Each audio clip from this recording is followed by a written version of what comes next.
Kung dunay malaparaisong hardin dito sa Bansalan, Davao del Sur, dinhi usab sa Kapatagan, Digos City, dili sadni malupigan ang gitawag nilang Hardin de Señorita. Sa ilang mala fairy tale nga mga atraksyon, sigurado kong gustuhon gyud ninyo dinhi magbakasyon.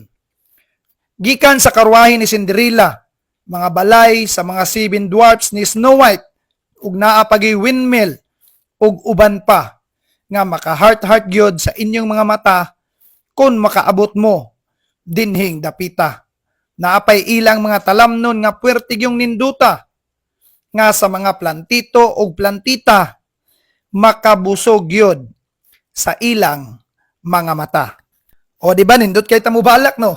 Bitaw kini inyo nakita karon mo ni siya ang sikat nga laaganan dinhi sa Kapatagan, Digos City, Davao del Sur.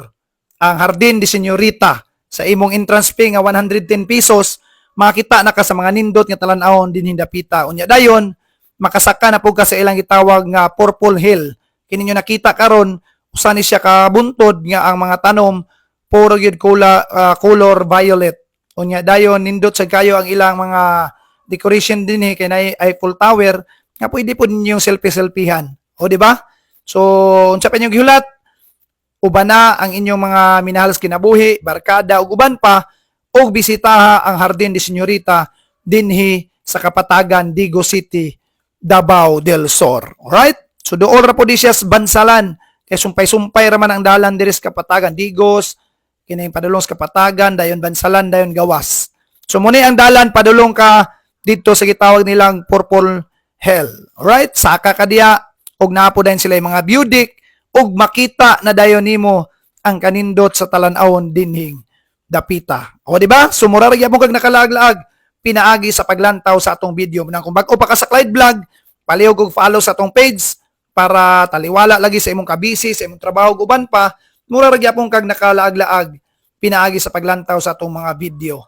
Og palihog na lang po dayon kog share sa atong video kay mula gina ang atong advokasya is to promote Mindanao ug ipakita kung unsa kanindot ang atong lugar dinhi sa Mindanao, kung unsa kanindot ang kinaiyahan nga gibuhat sa Ginoo dinhi sa atong pinalanggang Yutang, Mindanao. So kung napakay time, palihog kog scroll daya sa ubos nga bahin tungod kay daghan kayo tag mga video nga gipanglaagan para makakita mo taliwala sa kabisi sa inyong panginabuhian. So makita gyapon mo sa mga nindot nga talan-awon pinaagi sa paglantaw sa atong video. Mura ra gyapon mo nag-uban-uban kanato kay mo lagi na ato man gyud gina-promote ang atong lugar dinhi sa Mindanao munang palihog na lang punayon kog share sa atong mga video. Di ba nindot kayo diri napita?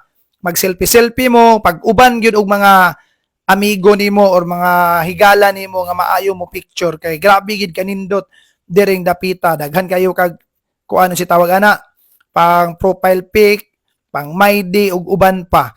Tungod lagi sa kanindot sa lugar dinhing dapita sa imong entrance fee nga 110, malingaw na gid ka ug mabusog na pud ang imong mata sa ilang mga nindot nga talan-awon dinhing dapita. Right? So usbon ako Hardin de Señorita dinhi sa Kapatagan, Digos City, Davao del Sur.